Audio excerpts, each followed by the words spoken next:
وأشهد أن محمدا عبده ورسوله. أما بعد. Verily all praises are due to Allah. We seek His help and we seek His forgiveness. We seek refuge with Allah from the evil of our own souls and from our evil deeds.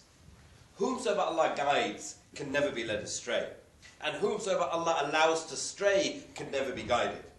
I bear witness that there is nothing worthy of worship except Allah the One, having no partner, and I bear witness that Muhammad sallallahu alayhi wasallam is His slave and His messenger. أعوذ بالله من الشيطان الرجيم. بسم الله الرحمن الرحيم. يا أيها الذين آمنوا اتقوا الله حق تقاته ولا تموتن إلا وأنتم مسلمون. O you who believe, fear Allah, be conscious of Allah, have love of Allah as you should be conscious of Allah, and die not except in a state of Islam. يا أيها الذين آمنوا اتقوا الله وقولوا قولا سديدا يصلح لكم أعمالكم ويغفر لكم ذنوبكم ومن يطيع الله ورسوله فقد فاز فوزا عظيما.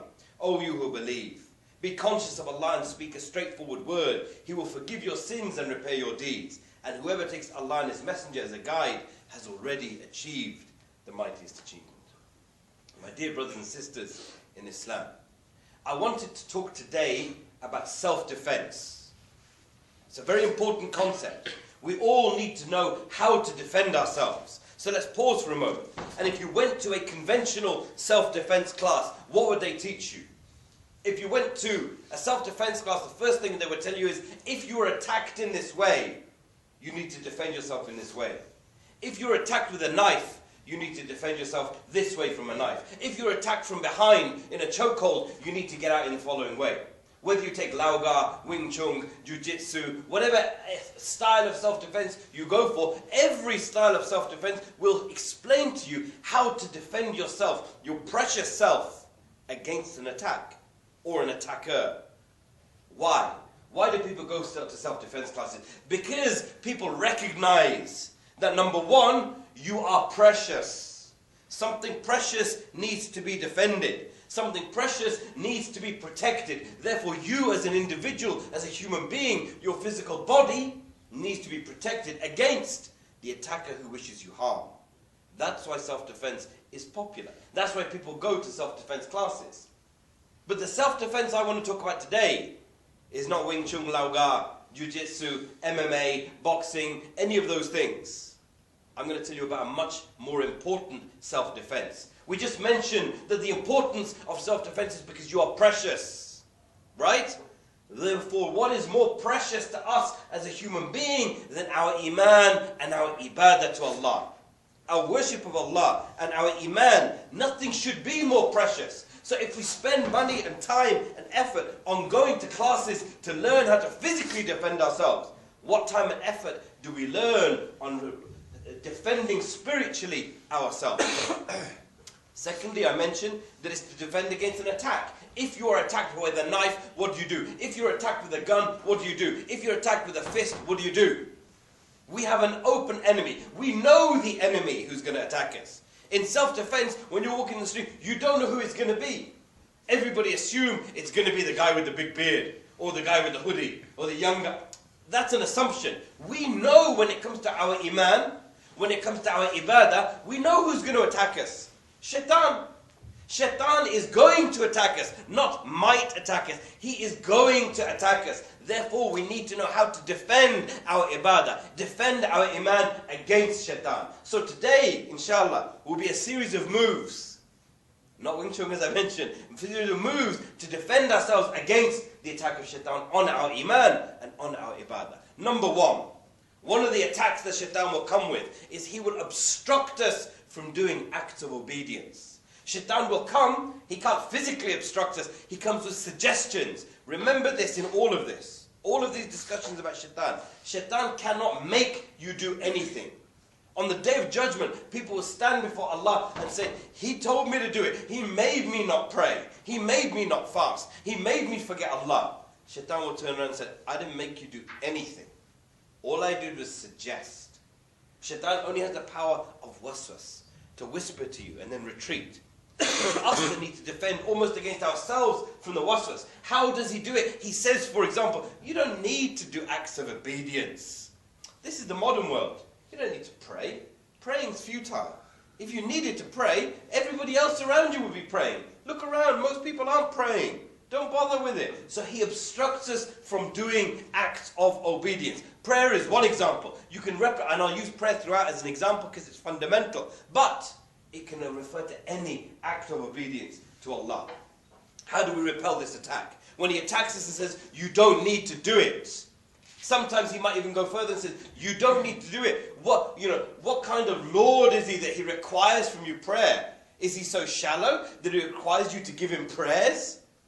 Realize this. Allah does not require from us prayer. Allah gains nothing by our prayer.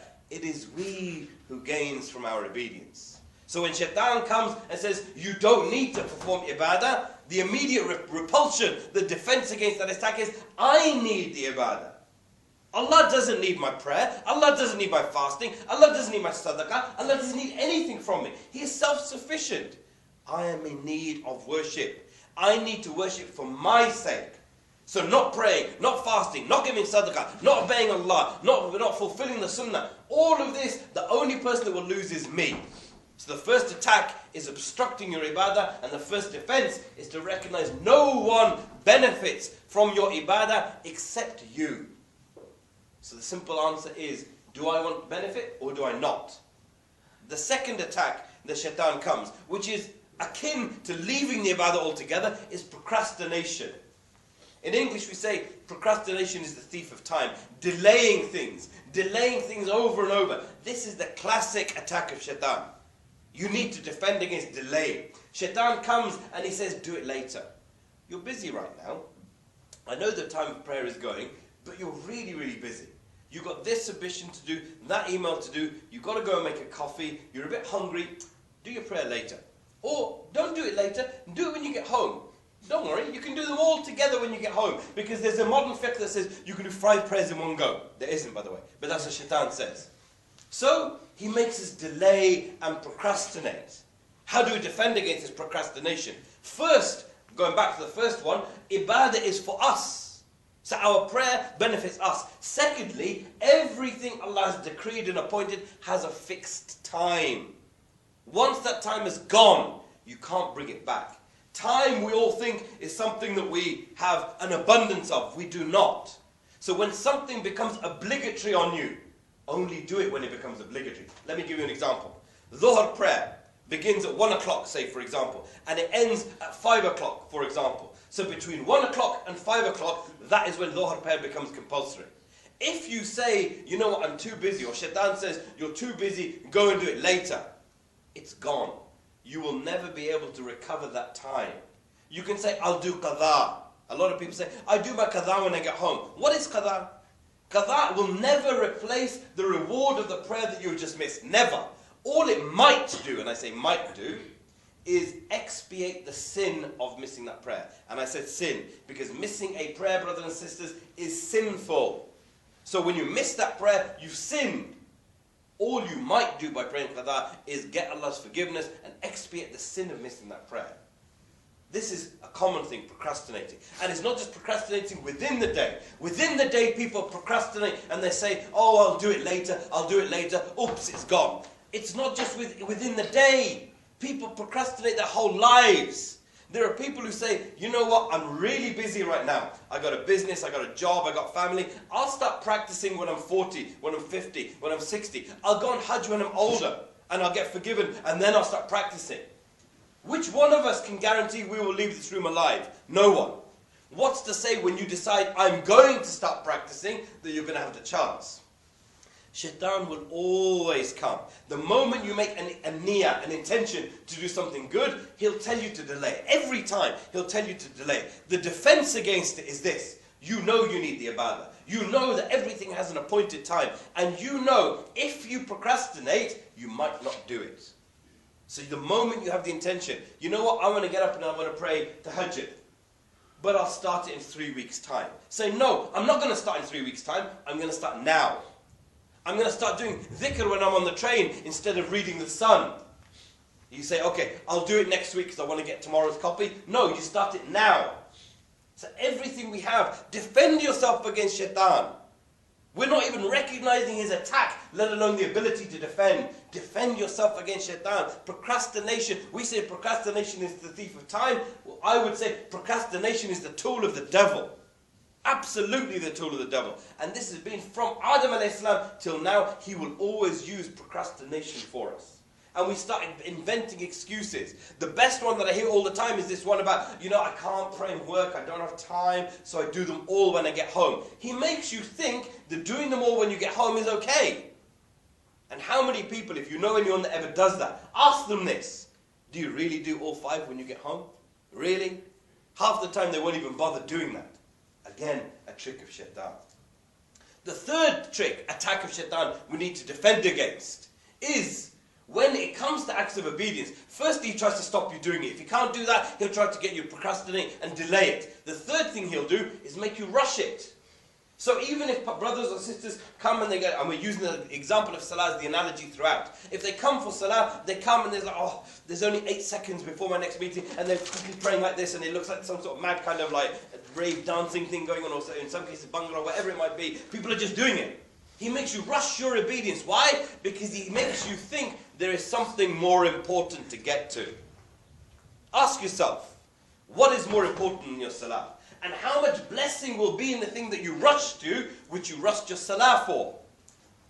If you really understood the equation, if you had an incredibly important interview to come up, and the time of prayer came, and it meant you were going to be late for your interview, would it not be more beneficial to make sujood and ask Allah's help with peace, with conscience, with sukoon, rather than rushing it and putting Allah to one side because the interview came first? Time your day properly.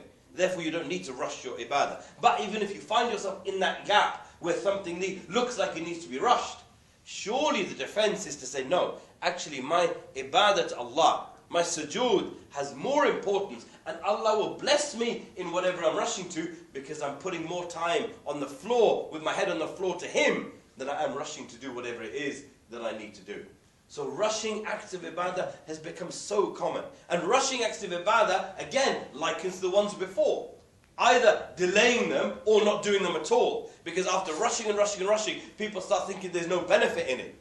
Sometimes when you're rushing your salah, and again the analogy of salah, when you rush your salah, ask yourself, how much sukoon do you feel in your heart? Allah says, establish the prayer. Why? For my remembrance. And what do we all know? Every week we mention, Allah bi dhikrillah tatma'innul qulub. In the remembrance of Allah, the hearts find contentment. How much contentment do you find in your salah when you've rushed it in 20 seconds flat? So he makes us try and rush in order that we can get to something more important. Whenever we rush, simple question as defense, what is more important than my salah? What is more important than worshipping Allah? What is more important than the thing that is going to get me to Jannah? What is it that I'm feeling is so important that I can put Allah to one side? That's what we're doing, brothers and sisters. When we don't remember Allah in our salah, when we're not thinking about our sujood, when we're not perfecting the ruku, and we're rushing like lunatics to get out, Allah is gone from the equation. Allah doesn't even feature. It's just about getting sometimes through the motions because you've got to get out of there. Remember the description Allah subhanahu wa ta'ala gives of the hypocrite in the Quran. The munafiq, the one who is in the lowest portion of hellfire. One of the descriptions of the munafiq is this, that when he stands up to pray, he does so lazily, remembering Allah very little. Remembering Allah very little. If you rush your salah so much, how much remembrance of Allah are we getting? The fourth trick of Shaytan, is that he makes us do acts of ibadah, or he suggests to us to do acts of ibadah in order to please the sight of human beings. That when people are around, we will make nice sujood and ruku and look like we're very pious people, and when people aren't around, you're not bothered. Or when it comes to the sadaqah and the collection thing comes around, and then you wait till make sure everybody's looking, there's a 50 quid note, and it goes. And when nobody's looking, it's like, yeah, I've got nothing today. Why? Shaitan wants us to be acknowledged or recognized by creation for what we do. What is the defense against this? There is no benefit whatsoever in creation acknowledging your ibadah. Nothing. Nothing whatsoever. Why? We know the famous hadith about the first people to enter Jahannam, the hellfire. to condense it, the so-called martyr, the so-called person of sadaqah, the charitable person, and the so-called person of knowledge. Why? Because all of these people, the martyr allegedly was fighting not for the sake of Allah, fighting to please people, to be known as brave. The person of charity to be known as generous. The person of knowledge to be known as knowledgeable. If we do acts of worship for other than Allah, it is of no benefit. Allah doesn't want acts of worship that are done for other people's sake. So we need to now purify our intentions. The defense against Shaytan is when he says, make sure people see you doing it, is I don't need people to see me doing it. In fact, I ask Allah to protect me from Riyah. Riyah is pride, where you do things to be seen by people, to have arrogance that actually, yes, I'm doing it because I want people to recognize me this way. Defend yourself against this. The best way of defending is ask Allah to keep our hearts pure, our intentions pure. Pure for what? Pure for only His sake and His sake alone.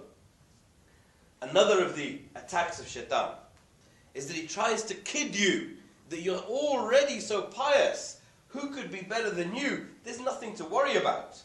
Who is greater and more precise in his worship than you? MashaAllah, yes, you don't pray very much, but you go to Jummah every week.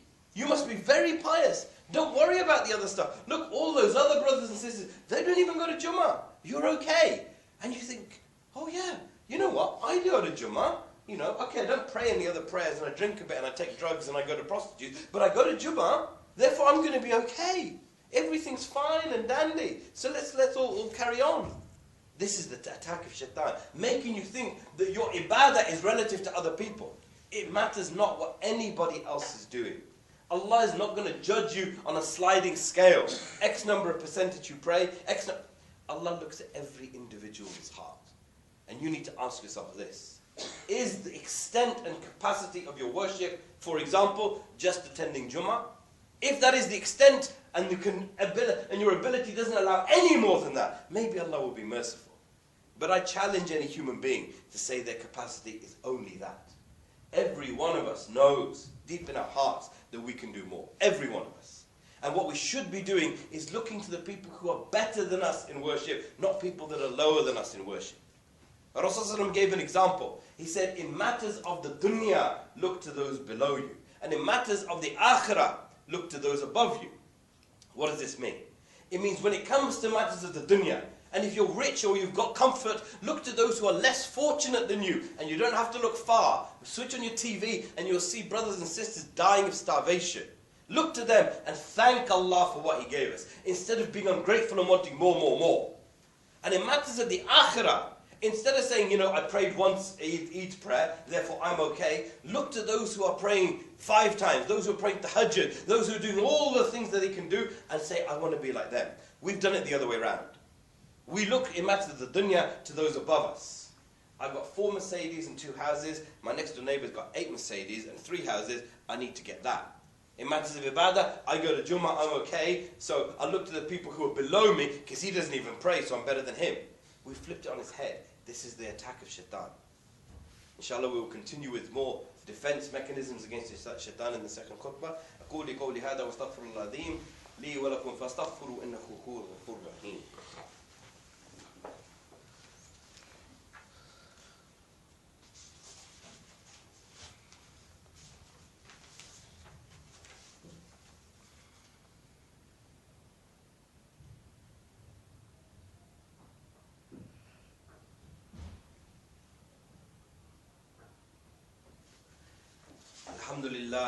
الحمد لله رب العالمين والصلاة والسلام على أشرف المرسلين ختم الأنبياء ورحمة للعالمين سيدنا وحبيبنا وشفيعنا ومولانا محمد وآله وصحبه أجمعين أما بعد. Okay, let's look at some of the, very briefly as time is short, the other attacks that Shaitan will come to us with. One of the attacks which is quite common now, which people are getting involved in when they get a little bit of Islamic knowledge, is they say, for example, when they're learning about the qadr of Allah, they hear a hadith, for example, when the Prophet said, every one of you is either created for heaven or for hell. This is true. Allah has created everyone for heaven or hell. And they say, if we're already created for one or the other, why do we need to bother worshipping? The Sahaba asked exactly the same question, but in a totally different way. When the Prophet told the Sahaba about qadr, and how everything that is going to happen to you is written. Even your entry to heaven or hell is written. The Sahaba's first question was, so therefore shall we strive towards good, or shall we sit down and do nothing? Rasulullah said, strive, for every soul should strive for what it was written for. This is a misnomer. Human beings who are fatalists think, oh, I'm not going to do anything, it's all going to happen to me, it's going to land on my head. This is not what Allah means. Allah has written everything before. Allah has no time. For us, the choices we make in our lives will determine punishment or good. Yes, we can't change, for example, the amount of rizq we get. Yes, we can't change the qadr that Allah has written. But on the journey to what Allah has written for us, we can get rewarded or we can get punished. The best example is rizq. I always give the example that if you earn halal means, let's say you had £50,000 destined for you. Ar-Razak, Allah, the giver of rizq. He has written for you £50,000. If you enter into haram means to get that 50,000 by dealing drugs or whatever, you won't get 51,000. You won't get 52,000. You won't get 49,000. You will still get £50,000. But if you did it in a halal way, through a way that is pleasing to Allah, you will still only get £50,000. The risk doesn't change. The difference is, you do it in a haram way, you get punished. You can do it in a halal way, you get rewarded. So the trick of Shaytan to say, you don't need to do anything. Yes, you need to do something. Yes, you need to worship Allah, because that's where the reward lies. The outcome doesn't change, but the reward to that journey changes. This is a trick Shaytan plays very commonly on people. And to just race through the last few, because of time running out, Shaytan makes us conduct minor sins over and over and over and over. Little things that we don't even worry about. Our language. People in our language, we start using language which is foul. Yes, people say, it's not a sin, it's not an effing sin to say that, is it? Effing, you will understand what I mean.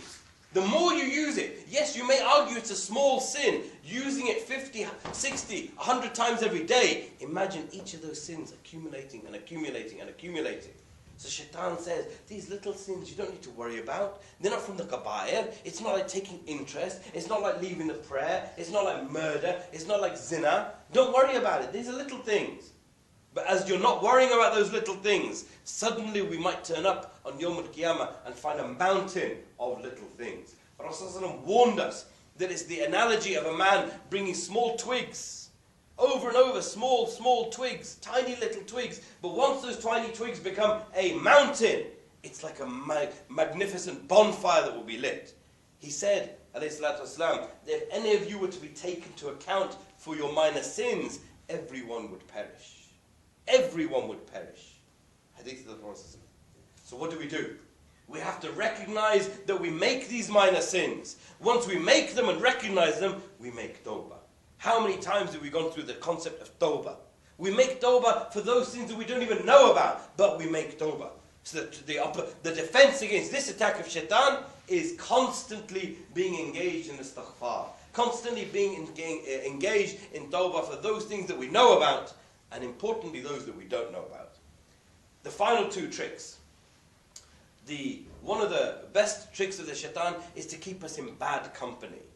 That he'll say, for example, yes, mashallah, you carry on praying and fasting, but it's okay if you're hanging out in the pub with your mates who are drinking and having prostitutes and taking drugs and whatever they might be doing. They're your friends. Don't abandon your friends. Just because you've become practicing, why do you want to abandon your friends? Bad company is one of the best tricks of Shaitan. Why? Because Rasulullah said, a man will adopt the deen of his khalil. A man will adopt the deen, the way of life of his khalil, his best friends. So eventually, you might think, you know what, I'm going to be the pious person to bring all my drug-taking friends into the masjid. In reality, you might be the one jacking up a couple of weeks later. Be aware of this. Be frightened of being in bad company. Yes, give dawah to these people. Help your friends, help your family, do all of these things. But keeping their persistent company, you will suffer. This is why the antidote is find good company. Find company of people you aspire to be like. If you had children, those who have children, ask yourself this. If your son or daughter came home with the local, the school drug dealer? Would you be happy and say, oh yes, mashallah, beta, beti, carry on, that's a good friend to have, the local dealer. Maybe he can teach you how to deal better. Maybe you can be his runner next week. You would never do that. Why do we allow it for ourselves then? We have to ask ourselves, why do we allow ourselves to be in bad company? We want our children to aspire to be with better people so that they become better. We too should aspire to be with good people, pious people, be in company of people who are involved in the dhikr of Allah and ibadah. And the final one, and this is one of his strongest tricks that he uses against every human being out there, is neglectfulness of death. Shaytan almost whispers to us that we're going to live forever. We feel immortal sometimes, that we can procrastinate, we can leave ibadah, we can say that when I'm 50 or 60, I'll go and start worshipping then, because we think we're going to live. I asked you earlier in the first khutbah, who has a guarantee of leaving this room alive? Anyone who feels they have a guarantee of leaving this room alive has given themselves an attribute of Allah. Because only Allah knows. Not even the angel of death knows when people will live until he's handed his sheet for the day and say, go and get that person. Only Allah knows when a person will die. Only Allah. Even though Rasulullah himself did not know when he would die, until the angel of death came to seek his permission that he will take his soul. None of us are prophets. None of us are going to get sought permission. None of us will have the angel of death and say, oh Messenger of Allah, may I take your soul back to Allah? It's just going to happen. It might happen now when we leave this room. It might happen tomorrow. And neglectfulness of death allows us that comfort zone to say, it's okay, we'll do it tomorrow. It's okay, you don't need to do it. It's okay, we'll fix things later on. I said at the very beginning, if there are things, attacks that we've just mentioned, that Shaytan is using against us now, defend against them today. Don't defend against them tomorrow or the next day, because you don't know if that's coming. Make that niyyah now, right now, in this Jummah, that whatever of those attacks I'm being hit with, I will defend myself, inshallah, against them today. We ask Allah subhanahu wa ta'ala to make us all those who are aware of the attack of Shaytan and those who have tawfiq from him, inshallah, to defend ourselves against them. We ask Allah to forgive us for all of our sins, the big of them, the small of them, the open of them, the hidden of them, the known of them and the unknown of them, the past of them, the present of them, and the future of them. We ask Allah to increase us all in Iman. We ask Allah to increase us all in Ihsan. We ask Allah to increase us all in Taqwa. We ask Allah to alleviate our suffering and the suffering of all of our brothers and sisters, wherever they may be and whatever situation they may be in. We ask Allah to make us all shining examples and ambassadors for the beauty of Islam and the Sunnah of Rasulullah sallallahu alayhi wa sallam. ربنا آتنا في الدنيا حسنة وفي الآخرة حسنة وقنا عذاب النار. اللهم صل على محمد وعلى آل محمد كما صليت على إبراهيم وعلى آل إبراهيم إنك حميد مجيد. اللهم بارك على محمد وعلى آل محمد كما باركت على إبراهيم وعلى آل إبراهيم إنك حميد مجيد. إن الله يأمر بالعدل والإحسان وإيتاء ذي القربى وينهى عن الفحشاء والمنكر والبغي يعظكم لعلكم تذكرون. Surely Allah commands justice, good deeds and generosity to others, and He forbids all shameful deeds and injustice and rebellion. He instructs you that you may be reminded. فَاذْكُرُونِي أَذْكُرْكُمْ وَاشْكُرُوا لِي وَلَا تَكْفُرُونَ. And remember me and I will remember you. Be grateful to me and do not reject faith. وَلَا ذِكْرَ اللَّهِ أَكْبَرُ وَاللَّهُ يَعْلَمُ مَا تَصْنَعُونَ. And without doubt, remembrance of Allah is the greatest thing in life. And Allah knows best the deeds that we do. Aqimus salat.